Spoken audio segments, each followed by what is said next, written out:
The wheelchair handle bit into my palm harder than it should have. I wasn't the one who needed it, not really. But I'd learned that people don't look you in the eye when you're sitting down. My son's hand rested on my shoulder like a paperweight. Cold. Final. Then a woman in a gray raincoat leaned close to my ear at gate C14, so close I felt her breath. "Don't get on that plane," she whispered. "Whatever they told you, it's a lie." She was gone before I could turn my head. My son was already handing my boarding pass to the gate agent. I looked down at the ticket in my lap. One way. Destination. A place I'd never asked to go. My name is Eleanor Whitfield. Everyone calls me Ellie. I was 68 years old, and 35 years earlier I'd started a catering company out of my kitchen with $400 and a card table. By the time this story begins, Whitfield's table had 3 locations, 61 employees, and a valuation, according to the last appraisal I'd commissioned myself, of $4.2 million. I built that company after my husband Raymond died of a heart attack at 49, left me with a mortgage and a 9-year-old son named Derek. I never remarried. I never had time. Every wedding I catered, every corporate gala, every Sunday brunch rush. That was Derek's college fund, Derek's first car, Derek's down payment on the house he now lived in with his wife, Vanessa. I trusted Derek with everything. 2 years earlier, I'd signed him on as a 50% partner in the business and given him medical power of attorney just in case, because that's what a mother does. I never imagined I'd need to ask what in case of what actually meant. That gate at the airport, the one where a stranger warned me not to board, that was the end of a story that started 4 months earlier, on a Tuesday night, with a glass of wine I wasn't supposed to hear being poured. It was Derek's 41st birthday. I'd driven 40 minutes with a lemon chiffon cake, the same recipe I'd made him every year since he was 6. The porch light was on, but the front door was unlocked, so I let myself in the way I always did. I heard Vanessa's voice before I saw her. That particular register she used when she thought no one important was listening, bright and clipped, like ice cracking. "Once we get power of attorney locked down, we don't even need her blessing on the sale," she said. "The buyer's already offering 4.8. That's 4.8, Derek. We could be in Tuscany by Christmas." I stood in the hallway with a cake box in my hands, listening to my son laugh. Actually laugh and say, "She'll never even notice. She barely remembers what she had for breakfast half the time. We just need Dr. Alvarez to sign off on early cognitive decline, and the guardianship practically writes itself." I had had breakfast that morning. Oatmeal, black coffee, and half a grapefruit. I remembered it perfectly. I set the cake box down on the hallway table, quiet as a held breath, and let myself back out the front door before either of them knew I'd been there at all. I didn't confront him. Not yet. Instead, I called my accountant of 11 years, a sharp, no-nonsense woman named Priya Nair, and asked her to quietly pull every document with my signature on it from the last 6 months. 3 days later she called me back, and her voice had a flatness I didn't like. "Ellie, there's a purchase agreement here. Draft stage and signed for the sale of Whitfield's table. Buyer is listed as Continental Hospitality Group. And there's a second document, a petition for conservatorship, filed with a lawyer named Mitchell Cross. Your name's on both, but neither signature is yours. I've seen your signature 11 years running. This isn't it." I called Derek and asked, gently, if we could talk about the business. I watched his face carefully when I mentioned Continental Hospitality Group. His jaw tightened for exactly 1 second before the smile came back on. "Mom, it's just due diligence," he said, spreading his hands the way he did in every negotiation I'd ever watched him lose.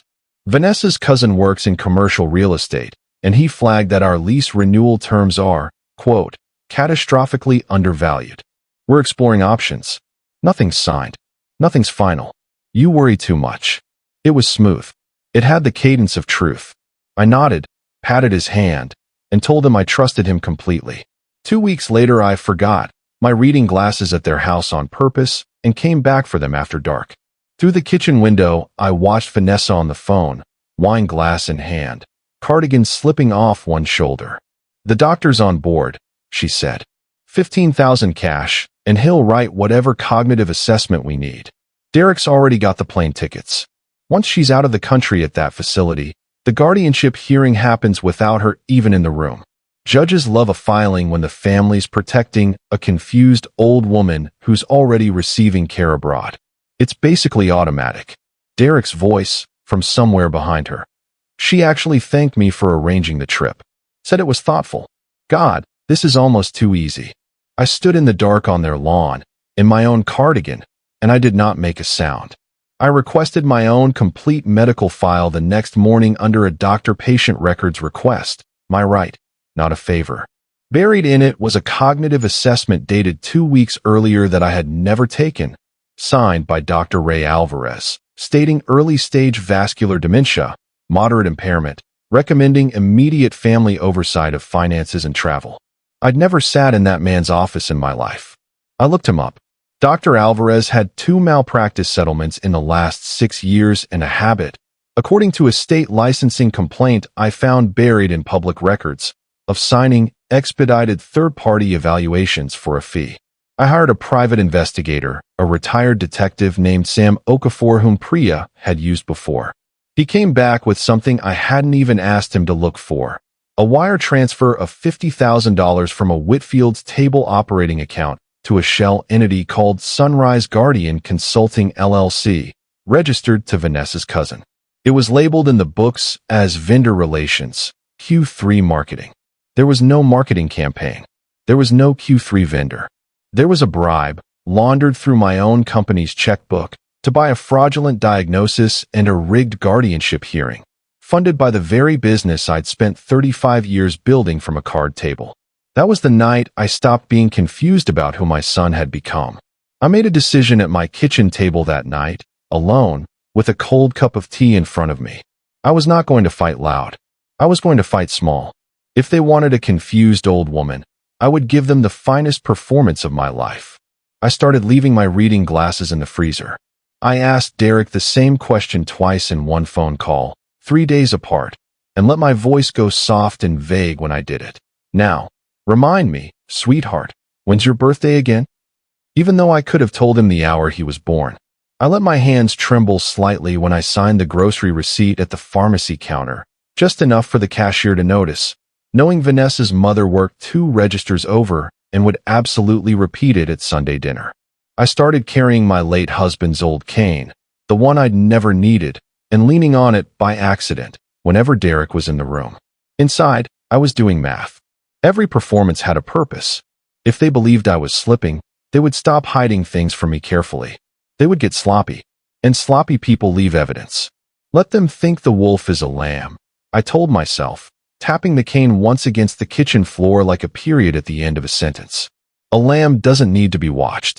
I called Priya and Sam Okafor into my kitchen and laid out the plan the way I used to plan a 500-guest wedding. Every detail accounted for, nothing left to chance. Priya drafted a real, ironclad power of attorney revocation and a fraud complaint, ready to file the instant I gave the word. Sam installed a small camera disguised as a smoke detector in my own living room, aimed at the armchair where Derek liked to sit when he visited, the same chair where he'd once, as a boy, fallen asleep on my lap. Then I did the thing that made my stomach turn the most. I let Derek help me set up a new phone, the way a confused mother might ask her son to fix her settings. While he had it in his hands, he didn't know I'd already forwarded a mirrored copy of every text and called to a second device sitting in Priya's office. I planted one piece of bait, a folder on my kitchen counter, left open by accident, labeled Succession Draft, containing a fake will leaving the entire business to Derek outright, no conditions, dated the week before. Then I waited. 3 nights later, my phone buzzed silently on the nightstand at 11:47 p.m. I opened the mirrored feed under my blanket in the dark, my heart going harder than I wanted to admit. It was a text from Vanessa to Derek. She left the folder out again. It's real, Derek. It's actually real. Book the flight for Thursday. Once she's declared incompetent overseas, that will is bulletproof and nobody can contest it. We're almost there. I set the phone face down on the nightstand, and for the first time in 4 months, I slept. Derek called it a family send-off dinner before my wellness retreat, the trip that would, if I'd gone along with it, have ended with a foreign clinic's rubber stamp on a diagnosis I never had. 22 guests. Extended family, a few of Derek's business partners, Vanessa's parents. A private room at the same restaurant where I'd catered his engagement party 6 years earlier. Vanessa stood to make a toast, champagne glass lifted, cardigan draped elegantly this time, no slipping. To Ellie, she said, smiling around the table, who's finally going to get the rest she deserves. It's been so hard watching her struggle these last few months. But we're taking care of everything now. Derek raised his glass and added, loud enough for the whole room, to letting go, when it's time to let go. A few people laughed, uncertain. I sat at the head of the table, cane against my chair, and I let the silence stretch exactly 3 seconds longer than was comfortable.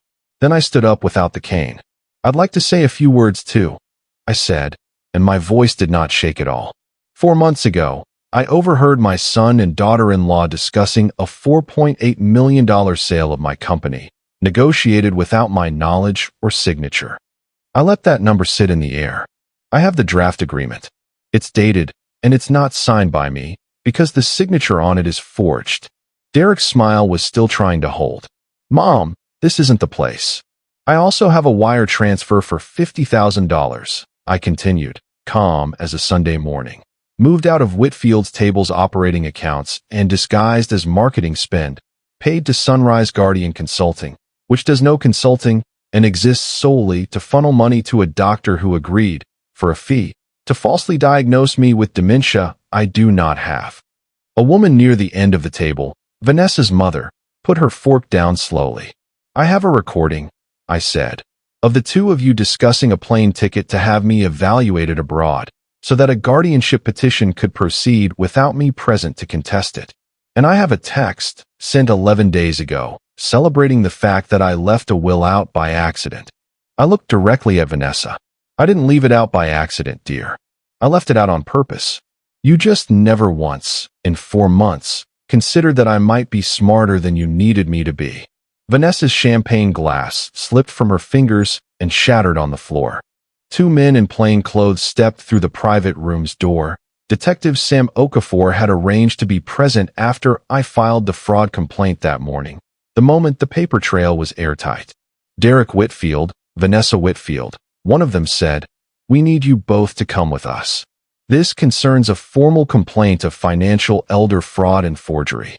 I reached into my handbag and took out the fake succession folder, the bait I'd planted myself, and, in front of every stunned guest, tore it once, cleanly, down the middle, and set the 2 halves on the table like a closed book. That, I said quietly, was never real. Neither was the woman you thought you were dealing with. I sat back down, folded my hands, and let the room do the rest. Within 6 weeks, the consequences arrived in order, precise as an invoice. Dr. Ray Alvarez surrendered his medical license pending a state board investigation into falsified evaluations. 2 additional families came forward with similar complaints once his name hit the local news.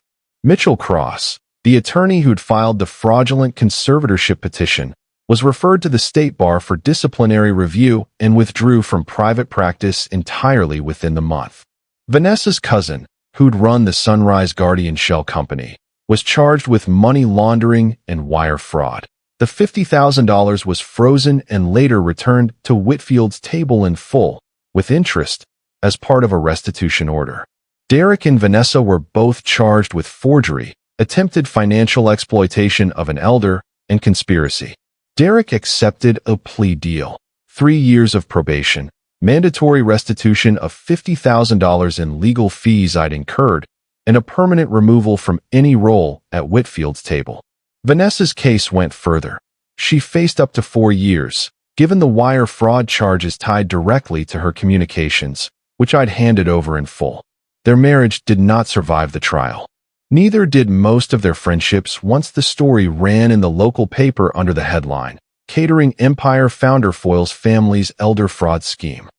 But I did not let the 61 people who worked for me pay for what my son had done. I called an all-staff meeting the following week and told every employee at Whitfield's table, personally, that their jobs were secure, their benefits were untouched, and that the company was, in fact, debt-free and stronger than the appraisal had ever suggested. I gave every full-time employee a one-time bonus of $1,000 out of my own pocket, not the company's, as a thank you for the years of loyalty that had nothing to do with the mess my family had made. Several of them cried. So did I. It was raining the night Derek came back, 11 weeks after the dinner. I heard the knock and looked through the window before I opened the door. No umbrella, no car in the driveway, a duffel bag slung over one shoulder, soaked through. "Mom," he said, and his voice cracked on the word the way it hadn't since he was 9 years old, and I'd found him crying over his father's empty chair. "I have nowhere else to go. Vanessa's gone. The apartment's gone. I made a mistake. I made so many mistakes. Please." I stood in the doorway with the porch light on, the same porch light that used to welcome him home from college, from his wedding, from every ordinary Tuesday of his life. I let the silence hold for a moment, the way I'd learned to. "You didn't make a mistake, Derek," I said. "A mistake is forgetting my birthday. What you did was a plan. It had a doctor, a lawyer, a shell company, and a plane ticket. Plans take work. I hope wherever you go next, you put that same effort into becoming someone I could trust again." I closed the door, gently, the way you close a door on a room you're finished with. Behind me, in the kitchen, Priya, who'd become far more than my accountant over the last few months, and who I'd started sharing quiet dinners with twice a week, set 2 cups of tea on the table and didn't ask if I was all right, because she already knew. "You did the right thing," she said simply.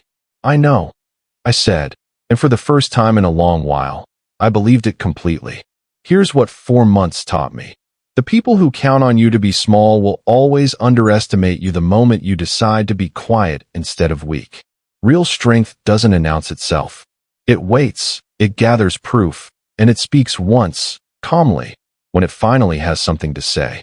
If someone in your life has ever underestimated how much you noticed, tell me about it in the comments below. I read every single one. And if this story hit home for you, hit like, subscribe for more stories like this one, and I'll see you in the next video.